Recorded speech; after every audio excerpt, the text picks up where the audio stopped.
the top. You are now watching the hottest morning show on the planet, the Rise and Grind Morning Show with CEO Hockley. It's time to get up and count up.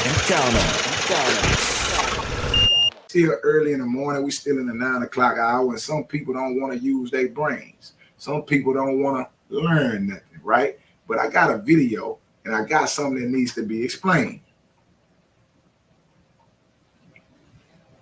Yo, we do a little explaining, man, on the CEO Thought of the Day. Right, wrong, or indifferent, man. But check this out. I was watching Pico's show last night. Yeah, the homie Pico. Yeah, I don't know if y'all know Pico, but I was watching Pico's show last night, and he had a dope live last night. He had some brothers come on there, you know, that's out there in the streets, that's out here in Houston in the rap community. And, you know, they was getting real personal, right? I don't even want to say deep. It wasn't deep, but it was personal, meaning people were just telling the real spiel about their situation and what was going on in their life. And also at the same time, they was asking for help. Like the whole message was a cry for help, right? Not from a weak standpoint, but from a real standpoint, right? Young brothers out crying for help, man, asking for a way, man. Hey, we willing to do what it takes, man. We just need somebody to help us. We just need a way. And that's what it is everywhere, man. Everybody is looking for help. Everybody is looking for their way. It's very rare that you get people to just be personal with you and break down and say, hey, these are the things I need and these are the things I'm looking for. But when I was looking at that video and I was listening to them make their complaints and their gripes about their situation, what I was realizing in this scenario is that this is everybody's scenario. This is everybody's scenario. I was there at one point, right? Some of y'all are there right now, right? And it's just an interesting thing that plagues not only our community, but our society, right? It ain't just a black thing. This is a design thing. This is the way this system is designed to oppress you and affect you and make things hard. But what you mean, the system, CEO, what you mean it? I'm talking about the system of poverty.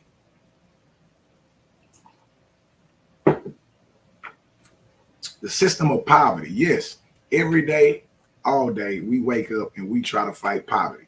Right now, I'm trying to fight poverty. I'm on YouTube trying to fight poverty. I'm at work trying to fight poverty. You at work trying to fight poverty, man. We wake up and we call it hustling and bustling, but we are trying to fight poverty. What is poverty, CEO? Poverty is a lack of resources. Yes, a lack of resources. Money is a resource. So it's a lack of money, right? It's a lack of tools, right? It's a lack of knowledge, right? It's a lack of leadership, right? Anything that you deem a resource that can help you or pull you out of the hole, right? If you don't have those resources, then you are in a state of poverty, right? Some of it is called relative poverty, right? Relative meaning like right now I have resources, right? But somebody above me may have more resources than me. And some of it is real poverty, right? What's real poverty, CEO? When everybody broke. Real poverty is when there is no coming up. There is no way out. What's real poverty? Prison. Prison is real poverty here in the United States. Prison is real poverty here in the United States. It's a uniformity of control and restraints. It is real poverty. Relative poverty exists every day we walk outside the door, right? Relative poverty is around us all the time. And relative poverty is just more detrimental than real poverty. Why you say that, CEO? Because when you look at real poverty, right, not only in prison, but when you look at real poverty, like in third world countries where everybody is poor, wherever the science shows real poverty at, right, wherever the science shows you real poverty, there is a lack of violence. This is what I'm telling you. Because everybody is on the same page and everybody is on the same accord. So you find peace in that situation when there's real poverty, right? Yeah, because the everyday struggles of survival prevent you from trying to kill each other, man. We trying to really eat. We trying to really produce. Some people are really dying from hunger. that prevents you from fighting amongst each other. When you are really trying to eat and you really trying to get it on, you tend to come together and work together to get out of your situation when there is real poverty. We haven't experienced real poverty here in the United States. We have never experienced real poverty here in the United States. I'm saying in my generation, in my growing up, right? We haven't experienced that. What we had experienced was relative poverty. Relative poverty is when you don't have nothing, but the dude down the street got a Benz and a big house. Relative poverty is the reason why we kill and shoot each other. Yes, relative poverty, because it's in our face. The opportunity or the chance to get ahead is in our face. So we kill, steal, rob, cheat, do whatever we need to do to get to that next level, to obtain those resources that we see present or lacking amongst us. When it's real poverty, the resources don't exist at all. So you got to work together.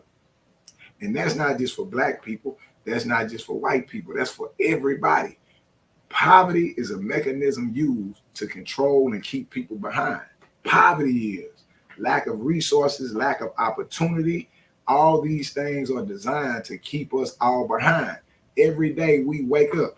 Let's say, like for me, I got a business. I even got a house. I got properties. I got some apartments even, right? Okay, on these things, it's like, let's just say, for instance, like a house, right? You got a $150,000 house, right? You want a $150,000 house. It takes, let's say, 4 months. It takes 4 months for a team of people to build you a $150,000 house, right? But guess what? In this system of poverty, they're telling you it takes you 30 years to pay it off. Why would it take you 30 years to pay off $150,000? Well, it takes you 30 years, CEO, because you don't have enough money to pay for the $150,000 and they loan you the money. Right. I understand that part of it. But I'm saying 30 years for something they build in 4 months? I don't understand the time part of it. And the time part of it is there because it is never designed for you to pay it off. It's designed for you to work. If your house was paid off and you had no bills, you would be less eager to get up and go to work every day.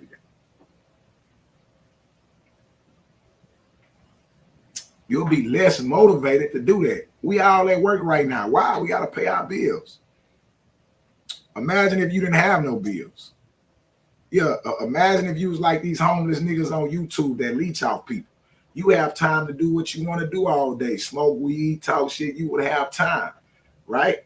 But you don't, because by design, it's forced to take up your time and your resources and keep you on that hamster wheel. That's just the system of America. It's not white, it's not black, it's what it is. It's called relative poverty, right? And once you understand that and you understand these situations, it's harder for younger people to understand it because it took me years to understand it and years for me to get to where I'm at with a knowledge enough to understand that what I'm doing. Every day I wake up and I fight poverty. I fight having a lack of resources and trying to get more resources. So do everybody else. But everybody ain't understanding it for what it is. This game will beat you down. It will hurt you. It will destroy you. This game of life that we play in American society is down to beat you down. That's just what it is. I don't want y'all to feel bad about what I'm saying. I'm not saying this so you could be like, oh yeah, man, life ain't shit. No, life is whatever you make it, homie. It's whatever you make it. Life is whatever the fuck you make it. Life is a beautiful thing, but you got to know what you're dealing with. It's like fire. The discovery of fire was a great motherfucking thing, but fire is also dangerous. Fire that murdered a lot of people. Because we discovered fire, we discovered bullets. Do you understand what I'm saying? Fire is a bad motherfucker, but it's the way you use it and the way you understand it. So life is awesome. Do not get that fucked up. Life is awesome, but it is the way you are using it. So today on the show, what we gonna do is this. Y'all done heard me talk and blah, blah, blah, blah, my ass off, right, about this. We gonna go to class today, right? Give 10 minutes of your time before y'all get caught up in all the bullshit. It's still early. Let's kind of wake up our brains and let's go to class today. Let's go into a classroom and let's get some instructions on what actually goes on so we can have a better understanding. Hopefully this message, hopefully this information resonates with you and you able to start thinking about your situation differently, right? And you able to start educating the people around you differently about the situations and the environments we are in. Again, hey, some of y'all may tap out, some of y'all may tap in. This ain't no motherfucking rap song or no beef, man. This is real instructions, real information straight out the goddamn classroom, right? And you can take this for a grain of salt. Yeah, you don't like just because nigga in the classroom, just because a nigga speaking, don't mean that a nigga is telling the truth. But hey, at the end of the day, this is what I want you to do. I want you to be presented with the information. And maybe, whether you believe it or don't believe it, right, you'll come to a better understanding on your own accord, man. So let's tap into this. This is Jordan Peterson explaining to us the difference between poverty and relative poverty and why we so fucked up in the hood and why we feel like we have the ability to shoot our way out this motherfucker, man. Let's rock. Yeah. So there's this interesting phenomena. Fair use is in play. Of societies, I believe, pretty much everywhere it's being studied. Now, you can calculate an index called the Gini coefficient. And the Gini coefficient is a number that represents how much inequality of income distribution there is in a given geographical area. So you could calculate a Gini coefficient for a street or an area in a city or a state or a country. You can do it at all those levels. And what you find is, you always hear this idea that poverty causes crime. That's a classic left-wing idea, but it's wrong. It's seriously wrong, and it's importantly wrong, and it's definitively wrong. Not only that, so there's no argument about this. It's already been established. What causes crime, especially aggressive crime, is relative poverty. And relative poverty is not the same thing as poverty at all. It's seriously not the same thing. Poverty is when you don't have enough to eat. Relative poverty is when the guy next door has a much better car than you. So, and there's lots of relative poverty in the United States, and there's some absolute poverty, but even the absolute poverty in the United States is nothing like the absolute poverty, say, in places like India or in sub-Saharan Africa, where absolute poverty means you have nothing. Now, what's really interesting about the Gini coefficient is that if you go to places where everyone, roughly speaking, is poor, say by national standards, I think South Dakota was often used as an example, or maybe one of the maritime provinces, like Newfoundland, where there's low average income, but it's pretty flat distribution. There's almost no crime. And if you go to places where everyone's rich, then there's almost no crime. But if you go places where there are poor people and moderately well-off people and rich people, and the distribution is really steep, then the rate of aggressive behavior among young men, and it's usually within their own ethnic group, starts to skyrocket out of control. And the reason for that seems to be that if the dominance hierarchy is too steep, then the young men have no likelihood of climbing to a dominant position while playing the standard social game. And so what they do is turn to aggression to make their mark on the world. And it works too. That's the other thing, is that, make no mistake about it, if you're... Now listen to what he said here, right? Listen to what he said. I'm stopping it briefly, right, to share this. Listen to what he's saying, y'all. He's saying young men in a situation where there is relative poverty, a young CEO, right? Me, a young kryptonite, will turn to aggression when they don't see a lane or a way out. They will shoot their way out of it, right? The young men in the situation will turn violent and blast their way to the top when they don't see a lane to make it to the top. They're not talking about black people. They talking about white people, Mexican people, Chinese people. They talking about all races of young men. You got to remember, the mafia and the street code that we live by was started by Italians. Why? Because they were suffering from relative poverty. This is not no nigger shit. This is not confined to niggers. This is confined to the condition of relative poverty, whether you white, black, or indifferent. This violence is conditioned by what they known and scientifically proved as relative poverty, not real poverty. Please listen to what he's saying, man. I'm going to bring that back. It's not a white, black. It is a relative poverty situation that we are rotting in. Places where everyone's rich, then there's almost no crime. But if you go places where everyone is rich, there are almost no crime. Well, what places where everybody is rich, CEO? Dubai. Dubai. Have you ever seen Dubai crime rate? Have you ever seen Dubai's crime rate? When you go to places where everybody is on the same accord, right? Whether they poor or rich, there's almost no crime.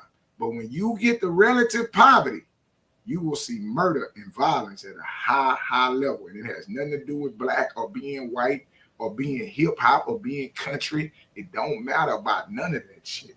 Places where there are poor people and moderately well-off people and rich people, and the distribution is really steep, then the rate of aggressive behavior among young men, and it's usually within their own ethnic group, starts to skyrocket out of control. And the reason for that seems to be that if the dominance hierarchy is too steep, then the young men have no likelihood of climbing to a dominant position while playing the standard social game.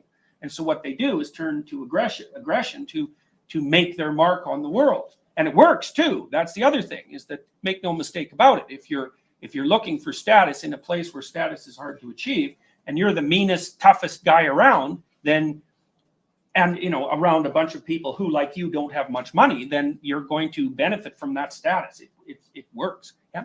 Would that be part of the reason why? Because I think the violent crime rate in the U.S. is higher than it is in Canada. Would that be part of the reason why? Sure. Okay. Sure. Yeah. I mean, you can make a real conservative argument for making sure that, the conservatives are very anti-income distribution, and we figure that's because of the guys that have this male independence. They identify with this male independence factor. They don't want to be distributing resources to people who are down the dominance hierarchy, because they want them down in the dominance hierarchy. They want there to be a difference between the people on top and the people on the bottom, so that they can be the people on top, so that it increases their relative attractiveness. Like, it's a perfectly logical game. And they presume that, well, the rules are set up, and like, every man can go for it, do his best, and the winner wins and the loser loses, and that's just how it is. And don't ask me to fix it, because I don't want to, and besides that, I find it distasteful to attempt to fix it. More than that, right? Because it's a moral issue. It's not just an intellectual issue. So you can make a case. However, you can make a case from the conservative point of view, especially with regards to, say, beliefs in religious traditionalism and the desire to maintain social stability, that you shouldn't let income distribution become too unequal. Like, one of the big things your society has to do is to make sure that doesn't get out of hand, because it tends to get out of hand. It tends towards a few people having everything and almost everyone else having nothing. It's a natural, in a sense, it's a natural consequence of economic progression, which is actually something that Marx pointed out, although an Italian named Pareto had figured it out at approximately the same time, and I think with a lot more conceptual clarity. But the more unequal you let your society get, the higher the probability of death, roughly speaking, through violent causes. And but I'm telling you why it is that men want to climb the dominance hierarchy, and the reason they want to climb the dominance hierarchy is because that's how they get access to women. I was going to actually ask earlier in the discussion, when you were talking about the familiar and the unfamiliar and the structure. So it seems like we all want to live within a structure, but we don't want the rules to apply to ourselves. Yeah, man. So I hope y'all got that, man. I hope y'all got that. I just wanted to share that with y'all. I don't want to bore y'all with that.